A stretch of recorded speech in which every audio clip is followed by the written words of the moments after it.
Hey y'all, welcome back to Squatch TV. On this episode, I'm just going to show you some grill maintenance on the pellet smoker, the Green Mountain Grill, Jim Bowie. And I'm also going to replace the igniter. What else do they call it? A hot rod. So hopefully it'll all go nice and smooth, and this will be an awesome video and helpful to everybody that, wants to clean up their grill. I tend to clean my grill probably a little more than most, vacuum out the dust and such. I don't clean out all the insides and spray everything down and get it all shiny chrome and all that, but I do clean it a little bit and go from there. So I will turn the camera around. I'll show you what we're going to be using and what's handy to have, and then we'll get right after it. Okay, so I'll show you what we're going to be, look, we got a little bit of snow out here today. I don't know if you can see it. Not much. It's about freezing right now, so it's barely sticking on the grass and stuff. Kind of pretty, though. Okay, so what we're going to be using, we're going to be cleaning this guy, right? And it's fairly dirty. It sits out here pretty much undercover, but the backside, it gets a little bit wet, but I'm okay with that. I'm not all freaked out about it. I use it quite a bit. So there you go. It's fairly dirty in there, right? But not horrible. And I put foil down on the drip pan, so I'll show you that too. But I'll show you what we're going to be using, what's handy to have. A vacuum. These vacuums are super handy, I think. Everybody's got their own thing. This is a bucket head from Home Depot, and it fits right onto a 5-gallon bucket. I really like it. Works great. So other things that are handy, flashlight, that's always handy.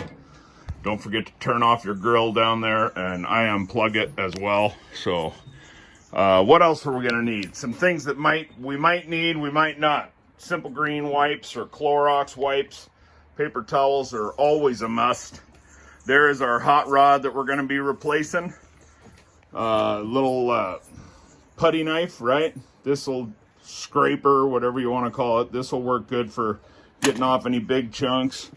An old sponge, which this will probably be the last use for this guy. It's getting pretty tattered. But an old sponge, a little green Scotch-Brite. This works really good to clean the temperature sensor inside the grill. Works real good. We're gonna need these, or the scissors or snips we're gonna have to snip some zip ties to get that rod in and out. Big light for the underneath work, because we're gonna be going underneath the pellet hopper. And some gloves. Any kind of gloves. You can also use the, your vinyl gloves or whatever you call. So big shout out to Bryce in Marysville, Washington.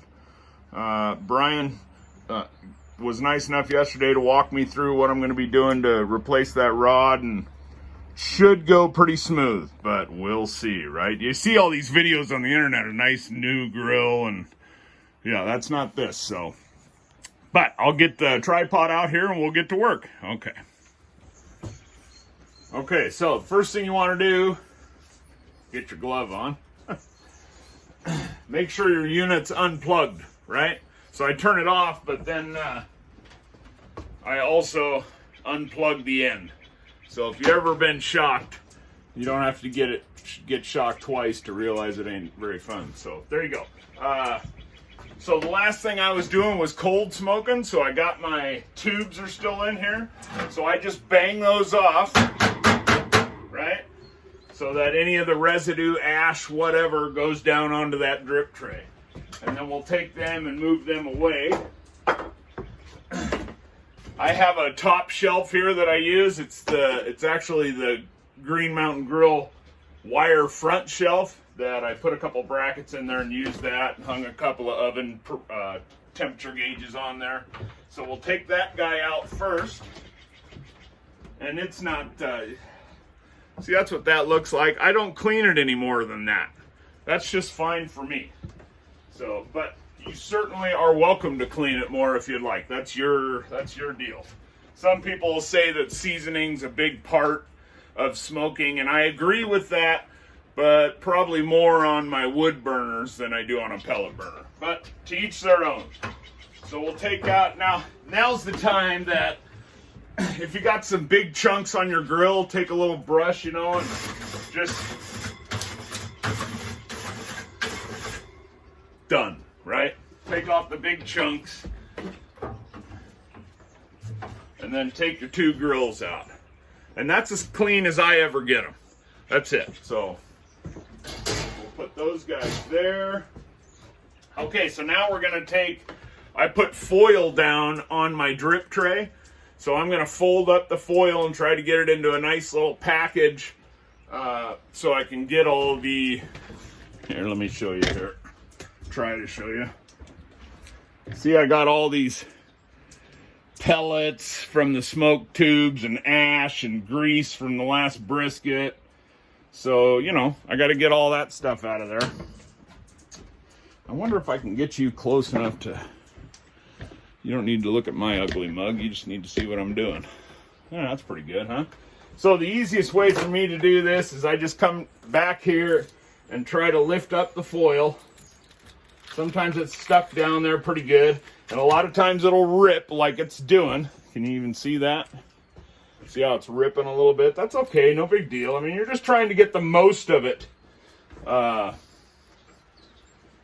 just trying to get most of the debris encapsulated in a little foil package, so it's less to clean once we get this out of there. Okay, so that's starting to come up.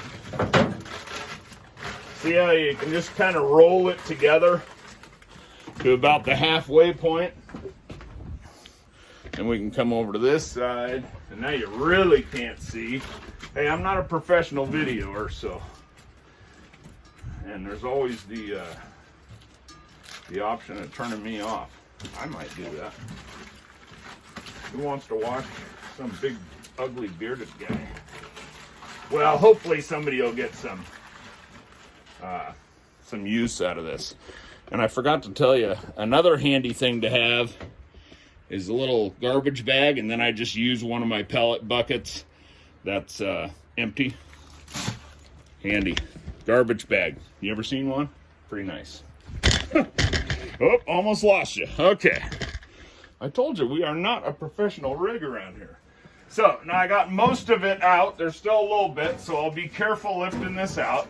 And you don't have to be, because you're going to be cleaning all the rest of it, right? So I got, for the most part, and that always happens, there's always a little bit of grease that comes in between the foil and the drip pan. So I got a little bit of foil left over here. This video is going to be an hour long. So we'll take that off. And then a good way to get the grease that I just showed you off, it's just with that putty knife, right? So you can take that putty knife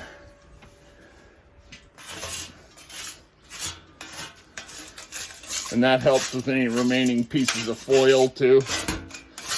So that's all I'll do with that.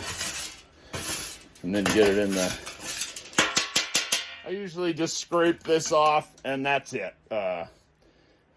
Maybe once every 3 months I'll actually wash it, but for the most part that's all I do. And then I put new foil over it and we're good to go for the next cook.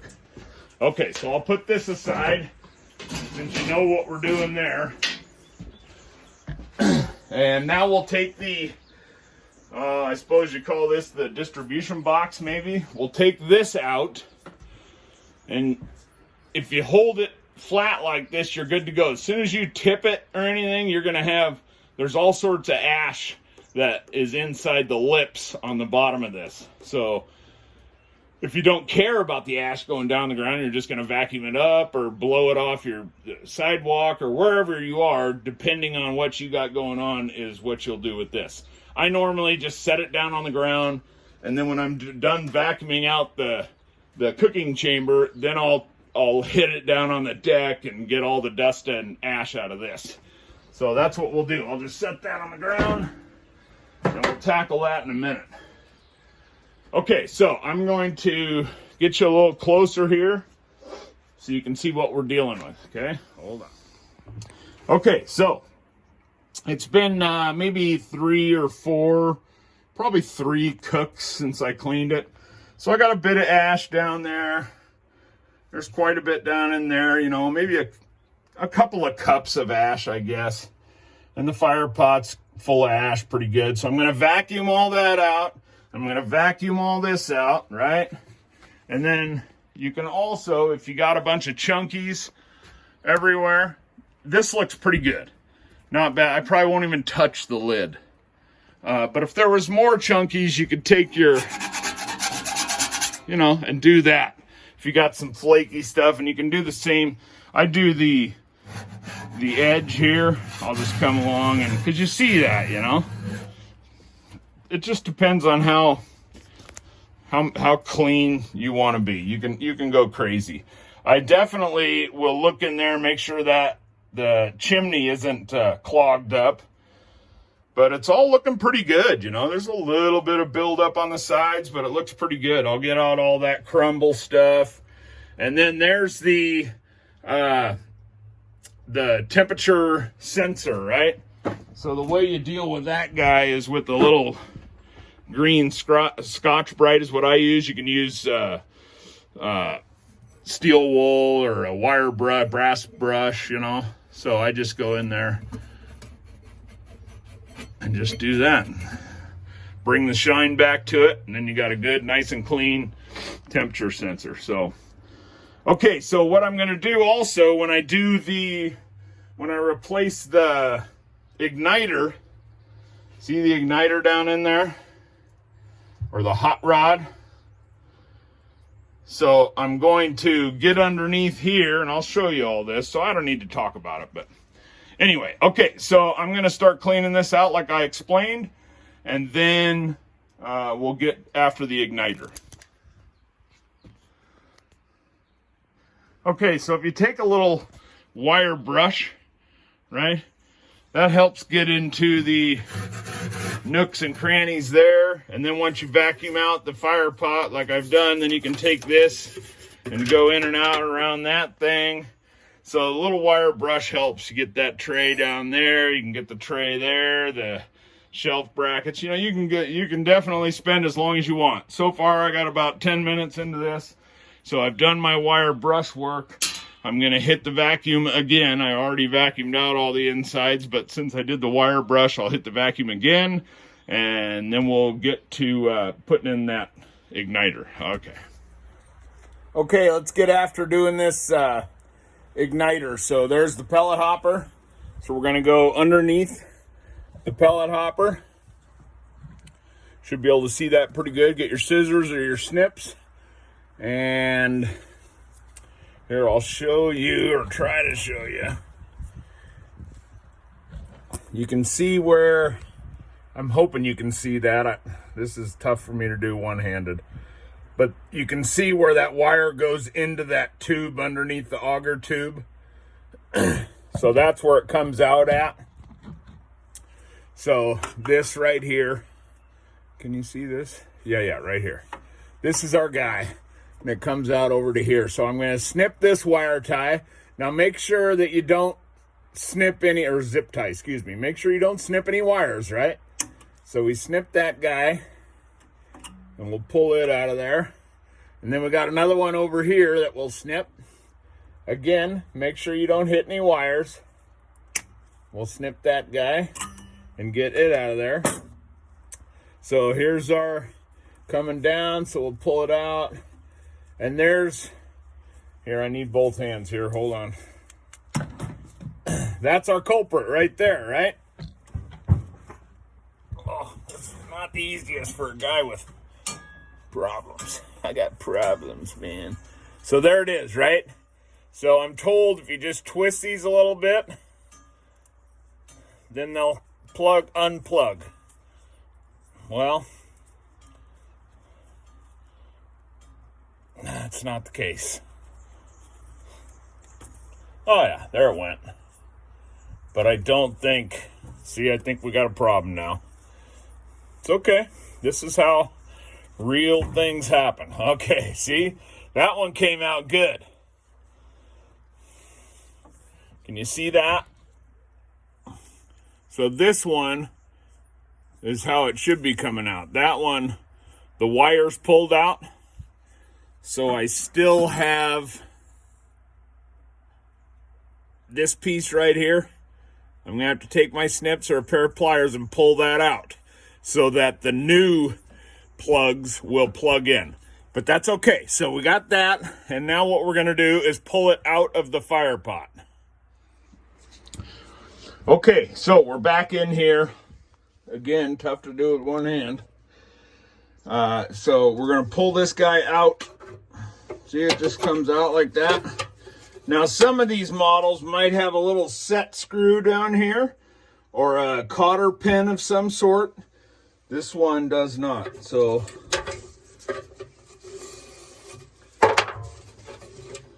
that's it. Pull it out. And we'll get the new one. And if I sound funny, it's because I'm holding the flashlight with my chin. Okay, so the new one. I'm going to lose flashlight. Hold on. Okay, so we'll just fish that guy. Hold on.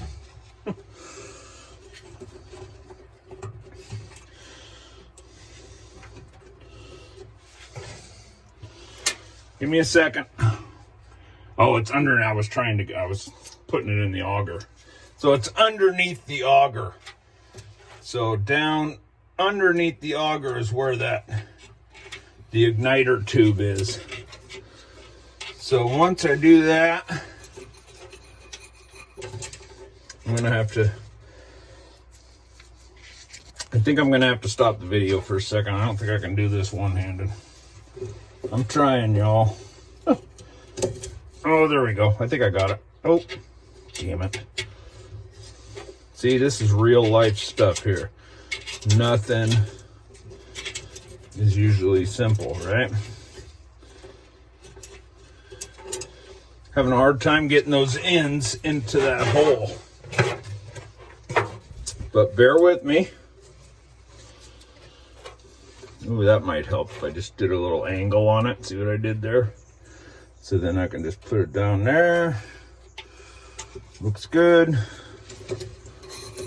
Hey, that worked. That little angle. So then you just slowly, just a little bit at a time, start feeding it through. Right? See how we're doing? And then this spring here, there's a spring on the igniter. That's what's going to be the stop. So we'll just keep pushing it in. Sorry you can't see anything. Okay, so now it's in. So now we got a one-handed try to get this darn thing in there.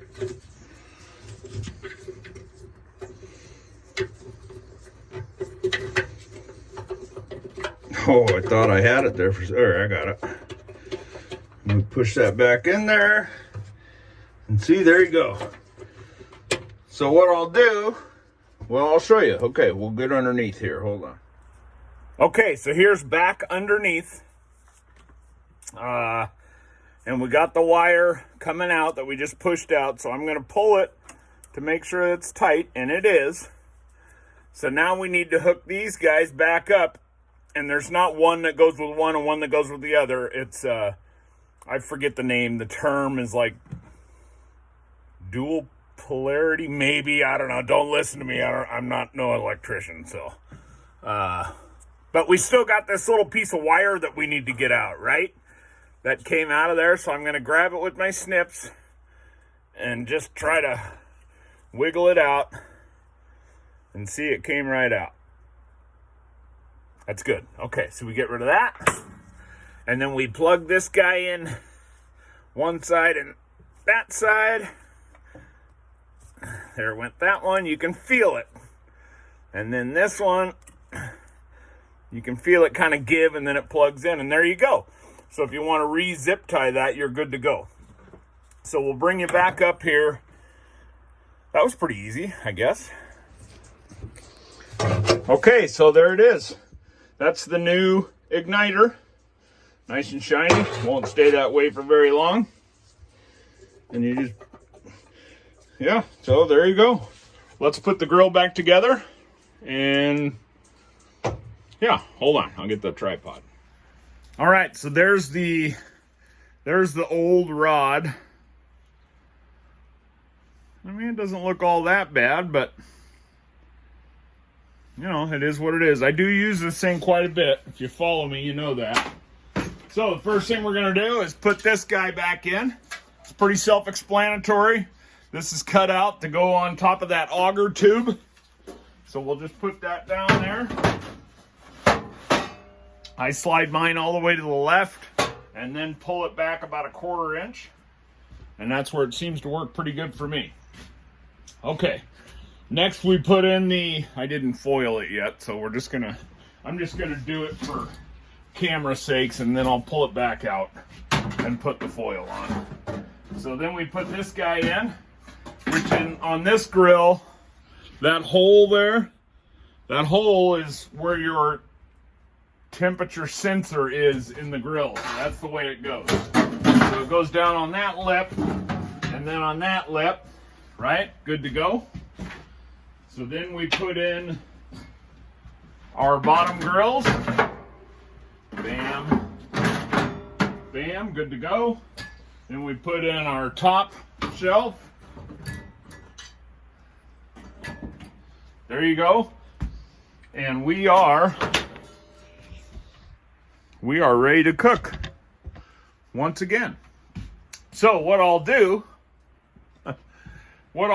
is off camera, I'll put foil on that drip tray, and then I got a meatloaf I want to do today, so then I'm going to start it up and run it, and if there's any problems and it doesn't work, then I'll maybe not add to this video, or actually, yeah, I will. I'll add it to this video at the end. So if you don't see me again, then you'll know everything's good, so. Hey, I hope this was somewhat helpful. Sorry for the long video. We did run across a little bit of a problem pulling those connections apart, but nothing we couldn't fix or you can't fix. Pretty self-explanatory, not real hard to do. Yeah, and we're good to go. So, hope you enjoyed the video. If you like it and share it, that'd be awesome, so other people can see how to do it on a real dirty grill out in the elements, or whatever you want to call it. You know, it's just not some new grill up on a table where everything's easy, so. All right, y'all. Hey, it's getting snowy here, man. I mean, it's getting snowy. Okay, so I'll edit this in there before I show you the snow. I went ahead and put foil on there and got it up and running. Plugged her back in, turned the power back on, hit the start button, and look at that, we got smoke coming out. So I don't have to light it by hand anymore, which wasn't that big of a deal, but, you know, it's kind of a pain in the butt. So, looks like we are up and running. So that is what I would call a successful installation of the hot rod igniter, whatever you want to call it. So, there you go. And now we'll put you back into the snow and end this crazy long video. Winter is still here, isn't it? It is only February. Flag is tattered. Another month and a half. As soon as winter's done, then I'll get a new flag up there. It's no sense putting a new one in now and get it all beat up. So, hey, I hope you enjoyed the video. I hope it was helpful. Like it, share it, subscribe to YouTube and Instagram and Facebook and all that junk. So, have a great Tuesday evening, and as always, an even better tomorrow. Squatch out.